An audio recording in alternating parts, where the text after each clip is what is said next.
Hello friends, welcome to Ambrosia education channel. एक बार फिर से आपका स्वागत है हमारे चैनल पे। फ्रेंड्स, आज के इस वीडियो में हम बात करने वाले हैं एमबीबीएस फ्रॉम अब्रॉड, इंडिया से बाहर से एमबीबीएस करने के बारे में।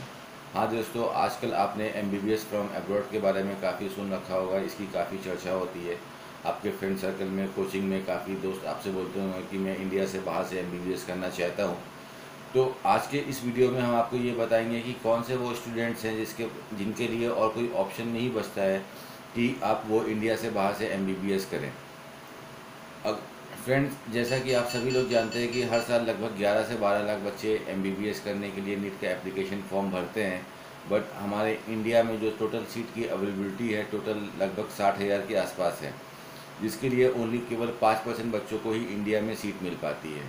और उस 5% में भी केवल 18 से 19,000 ही गवर्नमेंट की सीट्स हैं। और गवर्नमेंट जैसे ही सीट्स ख़त्म होती है, तो जैसे ही बात आती है इंडिया में प्राइवेट मेडिकल कॉलेज में एमबीबीएस करने की, तो प्राइवेट मेडिकल कॉलेज में इंडिया में जो फ़ीस का स्ट्रक्चर है वो बहुत ही ज़्यादा है एक नॉर्मल इंसान के लिए, नॉर्मल फैमिली के लिए। स्कोर तो बच्चे लेके आ जाते हैं, अच्छा स्कोर लेके आते हैं, 400 का, 450 का, 480 का। उसके बाद भी उनको उन प्राइवेट मेडिकल कॉलेज में एमबीबीएस की सीट नहीं मिल पाती है, बिकॉज जो एमबीबीएस की जो फ़ीस रहती है वो 5 साल में लगभग 70 लाख 80 लाख के आसपास चली जाती है। तो ऐसे फ्रेंड्स क्या कर सकते हैं, जिन्होंने 2 साल 3 साल की प्रिपरेशन करी, उसके बाद भी वो गवर्नमेंट कॉलेज में सीट नहीं पा रहे हैं और वो इंडिया में प्राइवेट कॉलेज की फ़ीस भी अफोर्ड नहीं कर सकते हैं, तो उन स्टूडेंट्स के लिए एमबीबीएस फ्रॉम अब्रॉड काफ़ी अच्छा ऑप्शन है।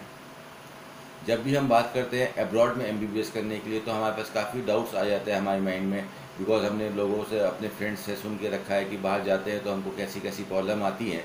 तो इसको हम सॉर्ट आउट करेंगे। बहुत ही एक नॉर्मल सा एक केस स्टडी करते हैं कि अगर हम इंडिया में एमबीबीएस करते हैं तो इंडिया में हमको क्या क्या फैसिलिटीज़ मिलती हैं।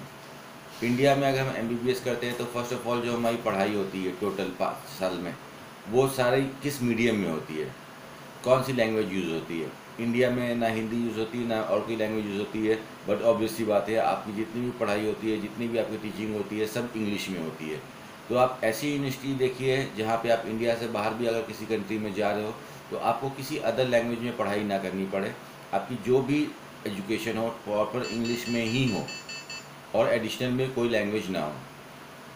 आप सभी लोग जानते हैं कि एमबीबीएस एक ऐसा प्रोग्राम है जो कि एक प्रोफेशनल डिग्री आपको प्रोवाइड करता है। It is a education relevant program. इसको करने के बाद ज़्यादातर बच्चे जॉब करना नहीं चाहते हैं, बट एक इसमें कैरियर बनाना चाहते हैं। तो अगर हम एमबीबीएस इंडिया से करते हैं चाहे हम बाहर से करते हैं, तो उसमें जॉब का ऐसा कुछ नहीं है। हमको देखना पड़ता है कि कॉलेज की क्वालिटी क्या है और हॉस्पिटल की क्वालिटी क्या है, कॉलेज कितना पुराना है और इसका एजुकेशन का स्टैंडर्ड क्या है। और जब भी एजुकेशन के स्टैंडर्ड को चेक करना हो तो सबसे पहले आपको चेक करना चाहिए उसकी WHO रैंकिंग क्या है। वर्ल्ड हेल्थ ऑर्गेनाइजेशन ने उसको क्या रैंकिंग दे रखी है। अगर दुनिया में पूरे वर्ल्ड में कोई भी एमबीबीएस कोई भी यूनिवर्सिटी करा रही है तो उसको WHO से रिकॉग्नाइज होना ही पड़ता है। That is a mandatory thing.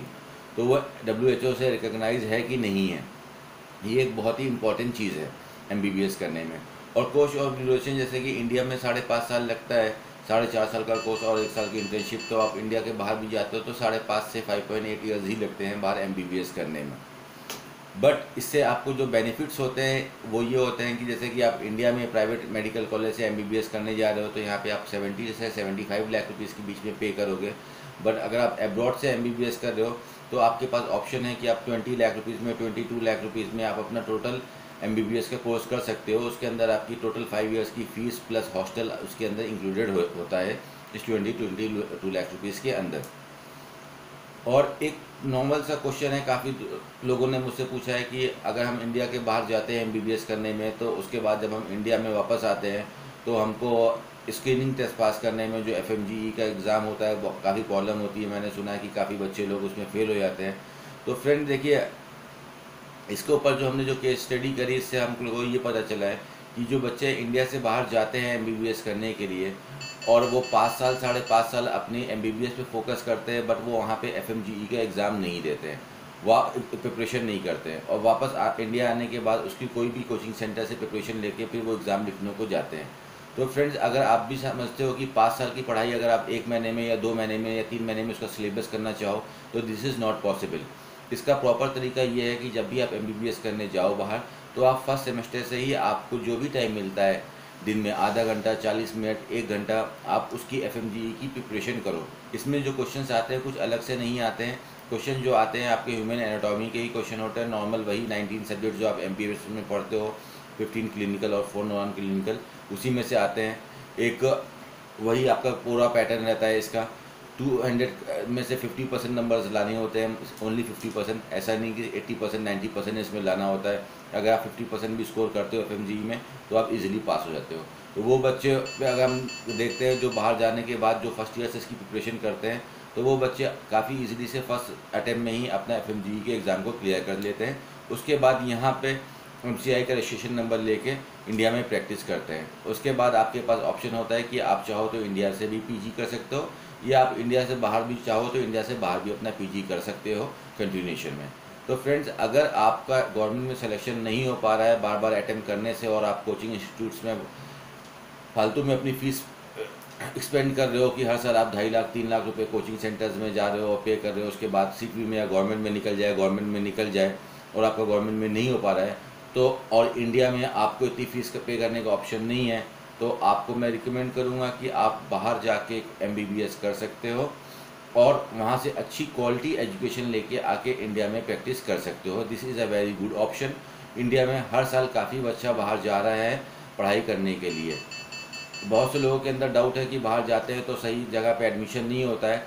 अगर आपको किसी भी कंट्री में लोकल लैंग्वेज में स्टडी करना पड़ रहा है, लाइक आप रशिया जा रहे हो या यूक्रेन जा रहे हो, वहाँ की भी आपको लैंग्वेज पढ़नी पड़ रही है, चाइना गए और आपको वहाँ की भी लैंग्वेज पढ़नी पड़ रही है, तो बट ऑब्वियस सी बात है कि आपको प्रॉब्लम आएगी। बट अगर आप कंट्री टॉट प्रोग्राम का मतलब होता है कि उस कंट्री की लोकल लैंग्वेज, अगर आप कंट्री टॉट प्रोग्राम में ना पढ़ के आप स्टैंडर्ड इंग्लिश कम्युनिकेशन में, इंग्लिश लैंग्वेज में अपनी पढ़ाई करते हो, तो आपको किसी भी तरह की प्रॉब्लम नहीं होती है। काफ़ी अच्छे ऑप्शंस हैं, काफ़ी अच्छी यूनिवर्सिटीज़ हैं, 40 years old, 50 years old, 60 years old, Georgia में है, यूक्रेन में है, न्यू रशिया में है, अर्मेनिया में है, चाइना में है, फिलीपींस में है, बेलारूस में है। उसके लिए आप हमसे कोऑर्डिनेट कर सकते हो एम्ब्रोसिया कंसल्टेंसी से। ये वीडियो अच्छा लगा तो आप इसको लाइक करो, और वीडियो में मैं अपना व्हाट्सअप नंबर छोड़ूंगा, किसी को किसी तरह की इंक्वायरी हो या किसी भी हेल्प की ज़रूरत हो तो you can feel free to contact us. Thank you very much for your NEET examination friends.